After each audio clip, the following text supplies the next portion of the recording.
బిచ్చన్న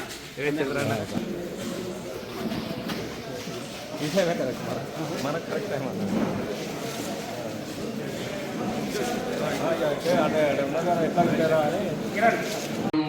ఏర్పడడానికి చాలా కష్టపడ్డాం. ప్రభుత్వం ఏర్పడకపోగా చాలా సంతోషించినాం. అట్లాంటి సమయంలో ఎమ్మెల్యే కూడా మమ్మల్ని వదిలేసి వెళ్ళిపోయిన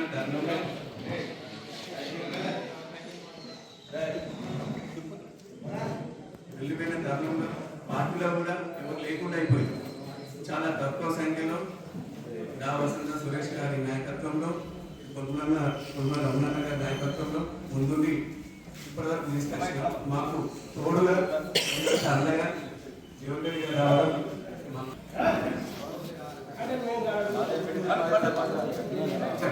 మిగతా మాజీ ఎంపీటీసీలు మాజీ సర్పంచ్లు ఎవరున్నా బ్యాంకు ఎవరైనా కార్యకర్తలకు మాట్లాడే వాళ్ళు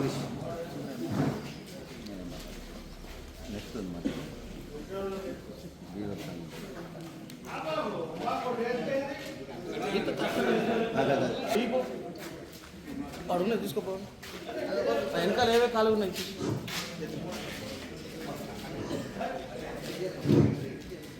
ఈనాటి ఈ సర్కార కేంద్ర ఎలక్షన్ కమిషన్ పెట్టిన కార్యక్రమాన్ని దాని మీద అవగాహన సదస్సుకు సభ అధ్యక్షుడు మన బీఆర్ఎస్ పార్టీ అధ్యక్షుడు సుమన్ గౌడ్ గారికి, అలాగే పెద్దలు మాజీ మంత్రివర్యులు పెద్దలు జీవరెడ్డి గారికి, అలాగే ముఖ్య అతిథి వచ్చిన జిల్లా పరిషత్ గవర్నర్ గారికి, అలాగే వేదిక పైన మాజీ సర్పంచులు, మాజీ ఎంపీడీలు, వేదిక పైన వేదిక ముందు అందరికీ, బీఆర్ఎస్ పార్టీ కార్యకర్తలు అందరికీ నమస్కారం చెప్తూ, ఈరోజు మనకు ఈ ఓటర్ లిస్ట్ మీద ఈ సర్ కార్యక్రమం మీద అవగాహన. ఇవాళ ఒక కార్యక్రమం SIR, రెండవ కార్యక్రమం సభ్యత్వం, మూడవది జూలై 7th రోజు కేటీఆర్ గారు మన జైత్యాల నియోజకవర్గానికి రాబోతున్న సందర్భంగా ఇవన్నీ కూడా మీ అందరికీ చెప్పడానికి పెద్దలు జీవన్ రెడ్డి గారు అందరం కూడా కలుసుకోవాలని ఏర్పాటు చేసుకోవడం జరిగింది. మరి దానికి ఇవాళ SIR అంటే మన పార్టీ తరఫున 2 ఏజెంట్లను BLAలను అధికారులకు ఇవ్వడం జరిగింది. మీకు కూడా మరి కలెక్టరేట్లను ఇక్కడ మండల ఆఫీసులను మరి మీటింగ్ పెట్టి ట్రైనింగ్ కూడా ఇచ్చారు వాళ్ళు. కానీ పెద్దలు జీవన్ రెడ్డి గారి ఆలోచన ఏంటంటే మనం చాలా అప్రమత్తంగా ఉండాలమ్మా, ఎందుకంటే భారత ఎన్నికల సంఘం ఇలా కేంద్రంలో ఉన్నటువంటి మోడీ చేతిలో ఉంటుంది. మేము పారదర్శకంగా చేస్తాం, మాకు సంబంధం లేదు అనే మాట నిమిత్తంగా మాత్రమే మాట్లాడతారు. కానీ మనకు మన గ్రామాల్లో ఉన్నటువంటి ఓట్లు ఎన్ని, మన గ్రామాల్లో నివసిస్తున్న వారు ఎంతమంది, మరి జైత్యాల్లో ఉంటున్న వారు ఎంతమంది, మరి డబుల్ రోల్ పోషిస్తున్నారా, ఇక్కడ ఓటేస్తారు, కొంతమంది అక్కడ ఓటేస్తారు, లేకపోతే ఇక్కడ నివాస లేకపోతే వేరే రాష్ట్రంలో ఉన్న వాళ్ళ, మరి వాళ్ళ ఓట్లు కేవలం ఎవరికన్నా నాయకుడు ఉంటాడు ఓట్లు రాపించుకుంటారు, నేను సర్పంచ్ గెలవాలి ఎంపీటీసీ గెలవాలి అన్నప్పుడు కొంతమంది ఓట్లు రాపించుకోరు. ఎక్కువ పట్టణాల్లో జరుగుతాయి, దాదాపు గ్రామాల్లో మీ అందరికి అవగాహన ఉంటుంది, ఎవరు ఉన్నారు ఎవరు లేరు అనేది కూడా ఐడియా ఉంటుంది. అయినప్పటికీ కూడా మనం అప్రమత్తంగా ఉండాలి. బూత్ స్థాయి మరి ఏజెంట్లు ఎవరైతే ఉంటారో ఆ గ్రామంలో ఉన్నటువంటి ఓటర్ల మీద అవగాహన మీకు ఉంటుంది. ఇంకా కూడా పెంచుకొని మరణించిన వారి ఓట్లను తొలగించుకోవాలి, ఎవరైతే చనిపోయారో వారి యొక్క ఓటర్ డిలీట్ చేయాలి. అదేవిధంగా మరి ఈ విధంగా అక్కడ ఇక్కడ డబుల్ నోట్లు వేస్తున్నారు అంటే వారి పట్ల కూడా జాగ్రత్తగా ఉండి BLO తోటి సమన్వయం చేసుకొని దాని ఏరువేత కూడా మీరు చాలా బాధ్యతాయుతంగా పనిచేయాలి. ఇది 2002 వరకు ఉన్నటువంటి ఓటర్ జాబితాను అనుకూలంగా మరి ముందడికి వెళ్తారు. ఓటర్ నమోదై ఉన్నవారు 2002 తర్వాత 2 వరకు ఓటు నమోదు కాని వాళ్ళ పరిస్థితి ఏంటి అని అంటే దానికి ఇటుపక్క ఒక కాలం, ఇటుపక్క కింద ఒక కాలం. కొత్త ఓటర్కి ఎట్లా, మరి 2002 వరకు ఉన్న వాళ్ళకు ఎట్లా అని చెప్పేసి ఆ రకంగా ఉన్నప్పుడు 2002 వరకు మన తల్లిదండ్రుల ఓట్లు నమోదై ఉంటాయి. మరి వారికి అనుకూలంగా వారి ఎక్కడైతే నమోదై ఉంటాయో మరి వాళ్ళ ఓటర్తోటే మనకు ఓటర్ మ్యాప్ అయి ఉంటాయి. ఇప్పుడు పెళ్ళైనా కూడా మన ఇంట్లో ఆడబిడ్డ ఉండే అప్పుడు తల్లిదండ్రులు మరి వాళ్ళ ఓట్లతోటే మ్యాప్ అయి ఉంటాయి. ఏ ఊరికి ఇచ్చినా కూడా మళ్ళీ మన పేరెంట్స్ ఓట్లు ఎక్కడైతే ఉంటాయో అక్కడికే జత చేయబడుతుంది. కాబట్టి కొత్త పాస్పోర్ట్ సైజ్ ఫోటో కూడా దానికి అటాచ్ చేయాలని చెప్పేసి ఆ విధంగా ఉన్నాయి. కాబట్టి మీ అందరూ కూడా మనకు అవగాహన ఉన్నప్పుడే మనం బూత్ స్థాయిలో ఉన్నటువంటి ప్రజలను అప్రమత్తం చేయగలుగుతాం. మన గ్రామ స్థాయిలో ఉన్నటువంటి ఓట్లు మనం కాపాడుకునే అవకాశం ఉంటుంది. కాబట్టి మీ అందరూ కూడా చాలా బాధ్యతాయుతంగా పనిచేసినప్పుడే ఇది పారదర్శకంగా ఖచ్చితంగా ఈ ఓట్లు ఉన్నాయి, ఇవి మాయి, ఇవి లేవు అనే విధంగా చేయగలుగుతాం. ఇది ఒక మంచి అవకాశం. ఎందుకంటే ఎస్ఐఆర్ అనేది మరి దీని ద్వారా బూత్ స్థాయిలో ఉన్నటువంటి ప్రజలను వారికి ఉన్న సమస్యలను మరి నేరుగా కలిసే అవకాశం మనకు ఉంటుంది. ఎలక్షన్లప్పుడు బూత్ స్థాయి మరి ఏజెంట్లను మనం వేసుకుంటాం, ఎలక్షన్లు వచ్చినప్పుడు తిరుగుతాం. కానీ ఇవాళ మరి ఈ యొక్క ఎస్ఐఆర్ అనే ప్రక్రియ ద్వారా మనం ఏజెంట్లను వేసుకున్నాం. మీరు వారికి నేరుగా కమ్యూనికేట్ అయ్యే అవకాశం మరి పొందగలుగుతారు. కాబట్టి ఆ విధంగా మనం ముందుకెళ్ళాలి. వాళ్ళ సాధక బాధకాలు ఏమున్నా కూడా పెద్దలు ఇక్కడ ఉన్నటువంటి స్థానిక నాయకత్వం అంతా కూడా మాజీ ఎంపీపీలు, మాజీ జడ్పీటీసీలుగా పనిచేసిన వారు ఉన్నారు. దాదాపు ఇక్కడితోటి అయిపోతాయి. కాని పక్షంలో మరి ఒక బిడ్డగా నేనుంటా, జీవన్ రెడ్డి గారికి బిడ్డగా నేనుంటా, మనందరితోటి కాని పక్షంలో మరి వారితోటి కాని పని అంటూ ఏది ఉండదు. జీవన్ రెడ్డి గారు మనకు అండగా ఉంటారు. మరి ఆ విధంగా వారితో పాటుగా పార్టీ కూడా అండగా ఉంటుందని చెప్పేసి టీఆర్ఎస్ నాయకులు ముఖ్యంగా గ్రామాల నుండి తరలి వచ్చినటువంటి బీఆర్ఎస్ కార్యకర్తలకు అందరికీ ఉద్యమ అభ్యర్థులు తెలియజేస్తూ వీళ్ళు బీర్పూర్తో ఉన్నటువంటి అనుబంధం మీకు తెలియదు కాదే. వాస్తవంలో ప్రజా జీవితం వీళ్ళ 2009 ఏదైతుందో బీర్పూర్ ఈ ప్రాంతం అంతా సారంగపూర్ మండలంలో ఉండేది. అంతగా ఎవరు పాత్ర వహించారు. ఎప్పుడైతే ఇది జగిత్యాల నియోజకవర్గంలో కలవబోతుందని చెప్పని మరి భావించడం జరిగిందో అప్పుడు మిత్రులు మసరత్ రమేష్ గారు, కోర్పుల రమణ గారు, జితేంద్ర యాదవ్ గారు, ముఖ శంకరన్ గారు అందరూ కూడా ఏదైతున్నదో ఒకే ఒక విజ్ఞప్తి, విద్యాపరంగా ఈ ప్రాంతాన్ని మరి అభివృద్ధి పదం తీసుకుపోవాలంటే అప్పటి ముఖ్యమంత్రి వైఎస్ రాజశేఖర రెడ్డి గారు మండలానికి ఒక జూనియర్ కళాశాల అన్నది. వాస్తవంగా బీర్పూర్ కార్పస్ ఫండ్ కూడా చెల్లించిన ముందస్తుగా ఇక్కడ బీర్పూర్లో జూనియర్ కళాశాల కావాలని. తదుపరి కాలంలో ఇప్పుడు పెద్దలు మల్లారెడ్డి గారు వారు ఉండడంతో ఏదైతుందో సారంగపురం మండల కేంద్రం అక్కడనే కళాశాల కావాలని చెప్పి మంజూరు పొందడం జరిగింది. ఇప్పుడు సారంగపూర్ మండల కేంద్రం కాబట్టి అక్కడ కళాశాల మంజూరు చేయడం జరిగింది. మా బీర్పూర్ గుంట ఈవెన్ ప్రాంతం ఇదంతా ఇవాళ జగిత్యాలు కానీ ఇతర ప్రాంతానికి ఏదైతుందో దూరంగా నెట్టివేయబడ్డట్టు భావించే ఒక ప్రాంతం కాబట్టి ఇక్కడ జూనియర్ కళాశాల కావాలని ఎప్పుడైతే నా దృష్టి తేవడం జరిగిందో నేను వైఎస్ రాజశేఖర గారి దృష్టి తీసుకోవడంతో రాష్ట్రంలో ఏదైతుందో ఒక మండలంలో ఒకే జూనియర్ కళాశాల అనే ఒక విధానానికి అతిక్రమించి ఏదైతుందో మన సారంగపూర్ మండలంలో సారంగపూర్తో పాటుగా బీర్పూర్ మండల ప్రాంతంలో ఇక్కడ ఏదైతే జూనియర్ కళాశాల మంజూరు చేశారు నాకు గుర్తుందని చెప్పంటున్నాను. అట్లా ఏదైతుందో రాజశేఖర రెడ్డి దగ్గర తీసుకుపోయాను. అది మీరు అందరూ వచ్చిందని అంటున్నాను, మీరు అందరూ వచ్చిందని చెప్పంటున్నాను. మీరు రావడంతో నేను ఇంప్రెస్ అయ్యిండు, మీరు రావడంతో నేను ఇంప్రెస్ అయ్యిండు. అట్లా ఏదైతున్నదో ఇవాళ కలమడుగు కమ్మనూరు వంతెన అంటే ఎవరు కూడా ఊహించలేదు ఇది అవుతుంది అని చెప్పని. అప్పుడు ఎన్నికల ముందు నేను శంకుస్థాపన చేస్తుంటే సరే ఎన్నికలు కాబట్టి ఇట్లే చేస్తుంది ఇదేమో అవుతుందా పోతుందా అని ఒక భావన కొంత వ్యక్తమైంది. సరే అదృష్టం నాకు ఆర్ఎండ్బి మంత్రిగా అవకాశం కలిసి వచ్చింది.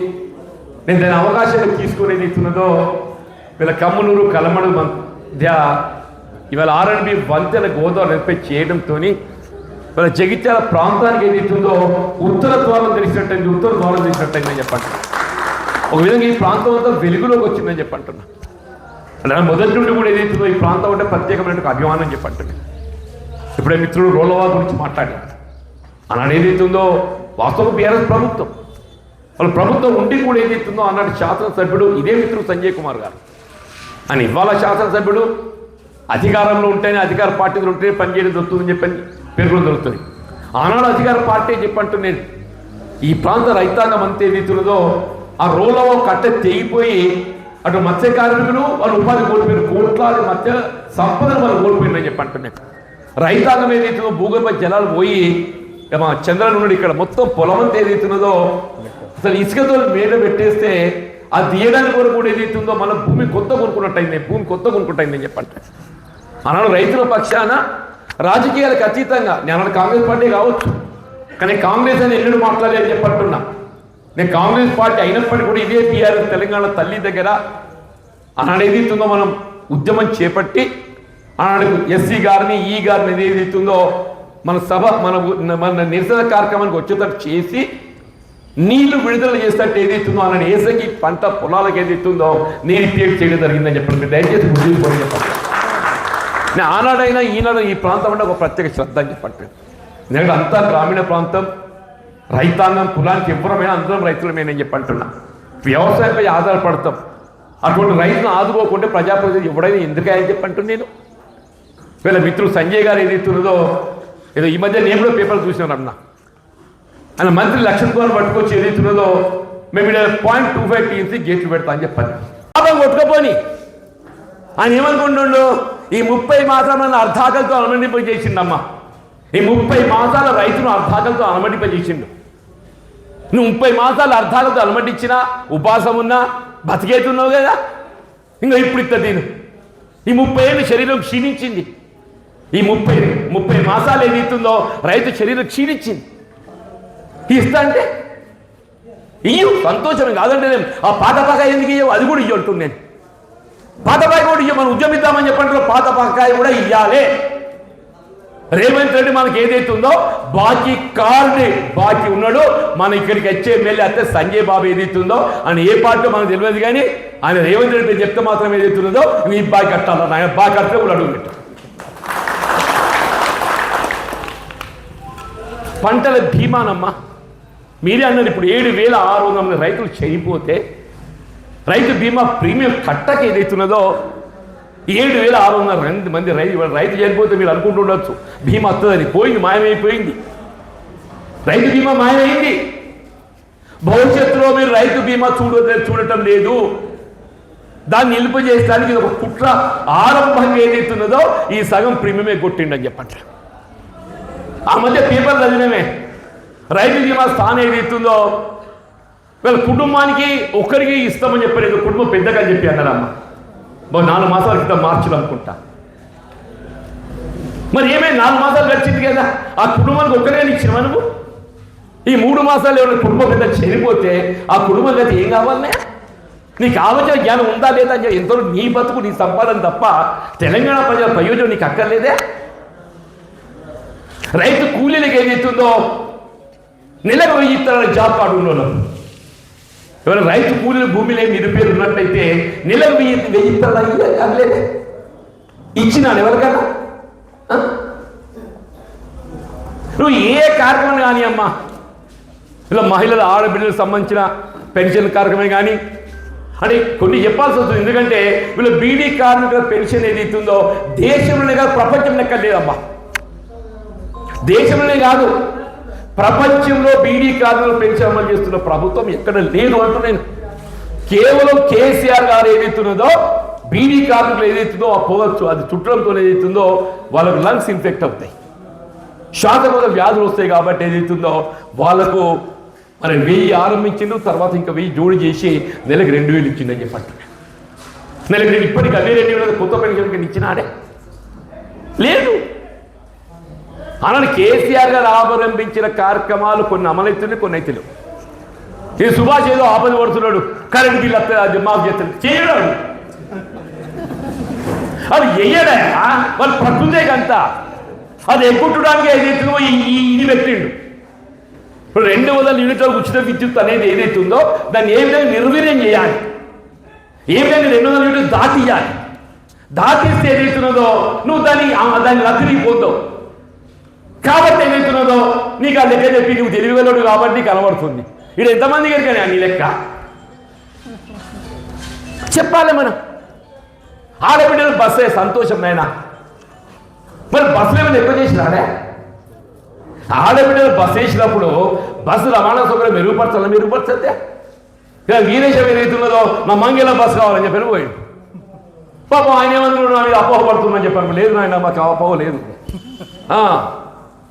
ఎలా ప్రజా జీవితం లోపల ఏదైతుందో ప్రజాస్వామ్య పరిష్కారం కొరకు పోరాటం చేయడం మన హక్కు అని చెప్పి అంటున్నా. డెఫినెట్గా కొట్లాడాలి. కొట్లాడితే మా పార్టీ బీఆర్ఎస్ పార్టీ నీతో ఉంటే లేకుంటూ ఉండదు. ఎవరైనా కొట్లాడాల్సిందని చెప్పి అంటున్నాను నేను. ఎక్కడ ఒక్క బస్సు కొత్తగా వేసినాడే లేదు. అంటే ఏ కార్యక్రమం కానివ్వని చెప్పంటున్నాను. ఎంతవరకు ఏదైతుందో ఇవాళ కాలం వెళ్ళిపుచ్చాలే, కాలం వెళ్ళిపుచ్చాలి తప్ప ఏదైతుందో ప్రజాహితమైన కార్యక్రమాలు ఏది అమలు చేసేది లేదు అని చెప్పండి. దయచేసి ఏదైతుందో మరి ఇంకా ఎక్కువగా సమయం తీసుకోకుండా చాలా పొద్దుపోయింది. ఇలా వాస్తవ సర్ గురించి కూడా మేడం చెప్పిండు. ఈ స్పెషల్ ఇంటెన్సివ్ రివిజన్ అనేది ఏదైతుందో ప్రతి 20 సంవత్సరాలకు ఒకసారి అవుతుంది. గతంలో కూడా జరిగింది కానీ అప్పుడు ఇట్లా మనకి ఎవరికి తెలియదు. ఇప్పుడు ఏదైతుందో చంద్రన్న ఎరక 20 ఏళ్ళకి జరిగిందా జరగలేదు నీకు ఎరక నానే అలా వచ్చింది సుశీల్ పేరు రాసుకపోయిండు. ఇప్పుడు నీ కోడలు ఏడికి వెళ్ళి వచ్చింది. వాళ్ళ బీర్పూర్ మండలి ఏదైతే చాలా మంది కోడళ్ళు గంగావళికి వెళ్ళొస్తాడు. నిజమా? బీర్పూర్ మండలి ఏదైతుందో ఓ చాలా 10 మంది కోడలు